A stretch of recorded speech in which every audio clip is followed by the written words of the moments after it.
9th class का first chapter है हमारे आसपास के पदार्थ। तो नीचे कर। तो इस चैप्टर के अंदर हम पदार्थों के बारे में विस्तार से अध्ययन करेंगे। तो सबसे पहले हमें यह पता होना चाहिए कि पदार्थ क्या होता है। प्रत्येक वस्तु जो सामग्री से बनी होती है, मतलब किसी न किसी चीज़ से बनी हो, किसी सामग्री से बनी हो, जो स्थान घेरती हो और जिसका कुछ न कुछ कोई न कोई द्रव्यमान हो, उसे हम पदार्थ कहते हैं। तो उसके 3 गुण बताए मैंने आपको।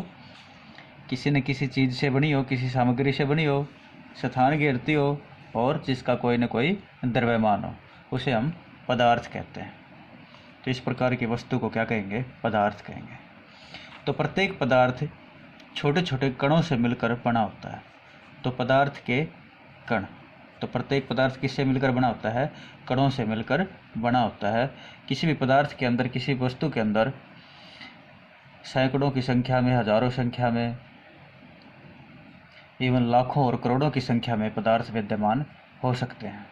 वो निर्भर करता है वस्तु की भार के ऊपर, उसके घनत्व के ऊपर, और भी बहुत सारी चीज़ें जिनके ऊपर निर्भर करता है। हम आगे उसके बारे में विस्तार से अध्ययन करेंगे।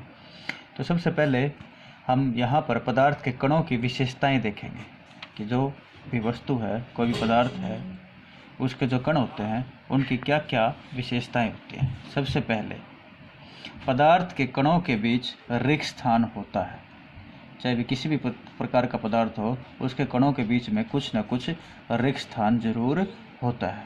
दूसरा गुण, पदार्थ के कण निरंतर गतिशील होते हैं। गति चाहे उनकी धीमी हो या तेज हो, तो पदार्थ के कण निरंतर गति में रहते हैं, वो निरंतर गतिशील होते हैं। और तीसरी जो प्रमुख विशेषता है वो ये है कि पदार्थ के कण एक दूसरे को आकर्षित करते हैं। तो ये 3 प्रमुख विशेषताएं हैं पदार्थ के कणों की। एक बार फिर बताता हूँ। नंबर 1, पदार्थ के कणों के बीच रिक्त स्थान होता है।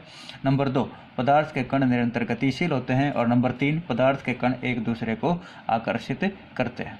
तो ये पदार्थ की कणों की प्रमुख विशेषताएं हैं।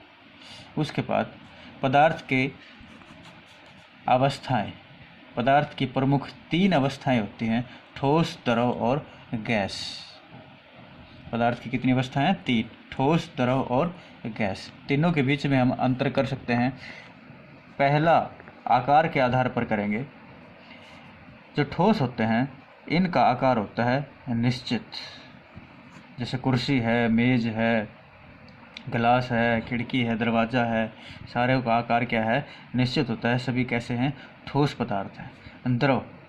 द्रव का आकार निश्चित नहीं होता है, जैसे जल है, दूध है, दही है। तो इनके अंदर पेट्रोल है, किसी प्रकार का कोई भी तेल है, सारे द्रव होते हैं, उनका आकार निश्चित नहीं होता। जिस भी बर्तन में उनको हम रखेंगे उसी का आकार वो ग्रहण कर लेते हैं। तीसरा गैस, जैसे वायु है, वायु के अंदर भिन्न भिन्न गैसें हैं, तो उसका कोई आकार होता है? नहीं होता। हमें किसी प्रकार का कोई आकार उनका दिखाई नहीं देता है। तो गैस का भी कोई आकार नहीं होता है।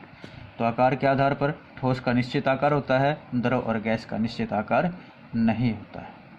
आयतन, ठोस का आयतन कैसा होता है? निश्चित होता है। द्रव का आयतन भी कैसा होता है?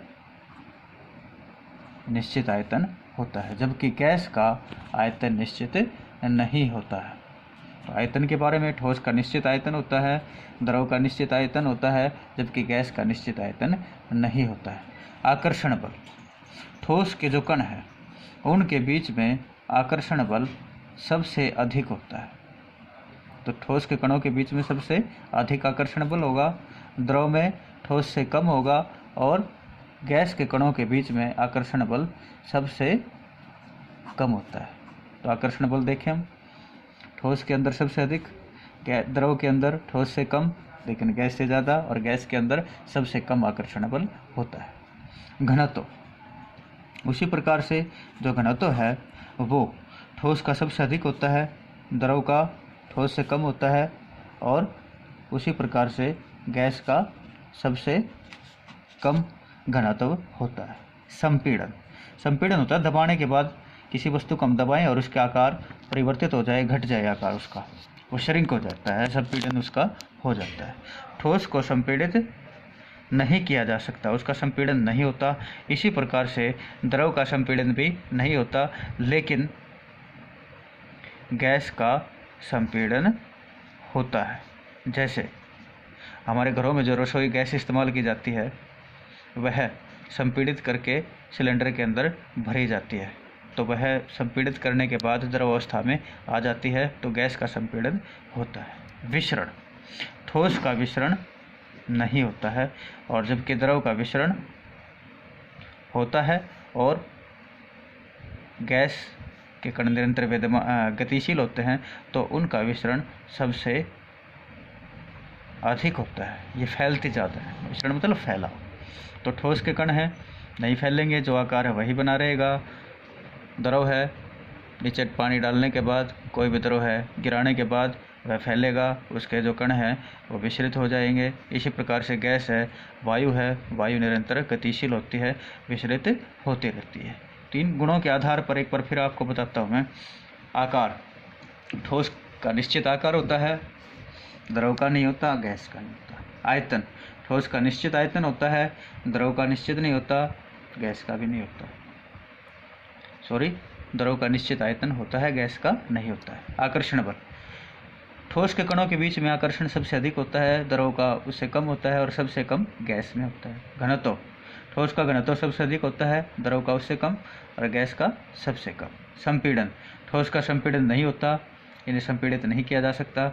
इसी प्रकार से द्रव को भी नहीं किया जा सकता, लेकिन गैस को संपीड़ित किया जा सकता है। विसरण, ठोस का विसरण नहीं होता है, ये बहते नहीं हैं, जहाँ पे रखते हैं वहीं रखे रहते हैं, जबकि द्रव एक जगह डालने के बाद उनका विसरण हो जाता है, एक जगह से बहकर दूसरी जगह पे चले जाते हैं। इसी प्रकार से गैस है, निरंतर गतिशील होती है, उसके कण निरंतर गतिमान होते हैं, तो उनका विसरण होता रहता है।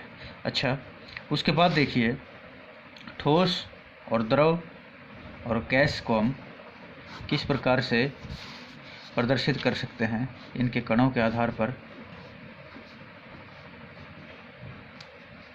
ये कोई ठोस का टुकड़ा है, जो गोल गोलाकृतियां हैं, ये इसके कण हैं। तो यहाँ पर ये कण एक दूसरे से बिल्कुल सटे हुए हमें नज़र आ रहे हैं, और उनके बीच में रिक्त स्थान बिल्कुल ही कम है, न के बराबर है। ये देखिए, ये रिक्त स्थान है, ये कण है। इसी प्रकार से द्रव का देखिए हम,